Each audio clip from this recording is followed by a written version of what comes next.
السلام علیکم ورحمۃ اللہ وبرکاتہ۔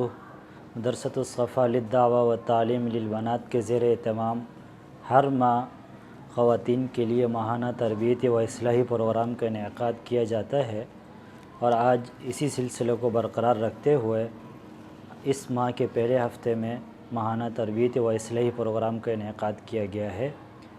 گزشتہ پروگرام میں آپ کو ابتدائی طبی امداد چوکنگ کے متعلق دی گئی تھی، یعنی کہ اگر گلے میں کوئی چیز پھنس جائے تو آپ بروقت اس کو طبی امداد دے کر کیسے اس کے گلے سے چوکنگ آپ ختم کر سکتے ہو۔ آج انشاءاللہ ہم نکسیر کے متعلق سیکھیں گے۔ نکسیر، جس کو انگلش میں نوز بلیڈنگ کہتے ہیں، یعنی کہ ناک سے خون کا نکلنا۔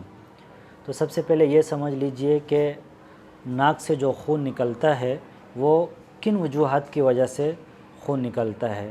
تو سب سے پہلے یہ ہے کہ زیادہ تر جو خون نکلتا ہے وہ جن کی ناک خشک رہتی ہے، اور اسی طریقے سے جن کو نزلہ زکام وغیرہ رہتا ہے، اور اسی طریقے سے پریشر کی وجہ سے ناک سے خون نکلتا ہے۔ وہ پریشر چاہے گرمی کی وجہ سے ہو یا کسی ڈپریشن کی وجہ سے ہو، جب وہ پریشر رہتا ہے تو اس کی وجہ سے بھی ناک سے خون نکلنا شروع ہو جاتا ہے، اور اسی طریقے سے ناک کے اوپر جب چوٹ لگتی ہے تو اس کی وجہ سے بھی ناک سے خون نکلتا ہے۔ تو ان تمام صورتوں میں جب نوز بلیڈنگ ہو رہی ہو تو آپ نے بروقت اس کی طبی امداد کیسے کرنی ہے۔ تو سب سے پہلے یہ ہے کہ متاثرہ مریض کے آپ آگے کی طرف جھکا دیں۔ مثال کے طور پر اگر نوز بلیڈنگ ہو رہی ہے تو آپ نے اس کو ایسے کر دینا ہے، یعنی کہ اس کا سر نیچے کی طرف ایسے جھکا دینا ہے۔ پھر اس کے بعد اپنے دونوں ہاتھ یہ انگلیوں کی مدد سے اس کے ناک کو یہاں سے ناک کے نرم حصے جو یہ ہیں یہاں پر پکڑ لینا ہے، اس کو ایسے کر کے پکڑ لیا۔ پھر اس کے بعد سر کو نیچے کرنا ہے ایسے۔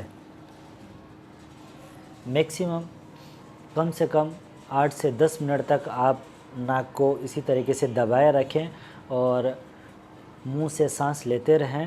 پھر اس کے بعد آپ اس کو چھوڑ دینا ہے، لیکن یہاں پر ایک چیز یہ یاد رکھیں کہ ناک کو رگڑنا بالکل نہیں ہے، اور نہ ہی اسی طریقے سے ناک میں انگلیاں ڈالنی ہیں، بلکہ آپ نے جس کو ناک سے خون نکل رہا ہو آپ نے سر کو نیچے کر دینا ہے، پھر اس کے بعد ناک کو ایسے پکڑ لینا ہے اور 8 سے 10 منٹ کا پکڑے رکھنا ہے۔ انشاءاللہ ناک سے خون نکلنا بند ہو جائے گا۔ لیکن اس کے باوجود بھی اگر ناک سے خون نکلنا بند نہیں ہو رہا تو آپ نے نرم کپڑا لے کر یا تولیہ ہے تو اس کو پانی میں بھگو کر اپنے سر کے پیچھے کی طرف آپ نے ٹکور کرنا ہے اور وہاں پر رکھنا ہے، تو انشاءاللہ تعالیٰ اس سے ناک سے خون نکل رہا ہوگا وہ انشاءاللہ بند ہو جائے گا۔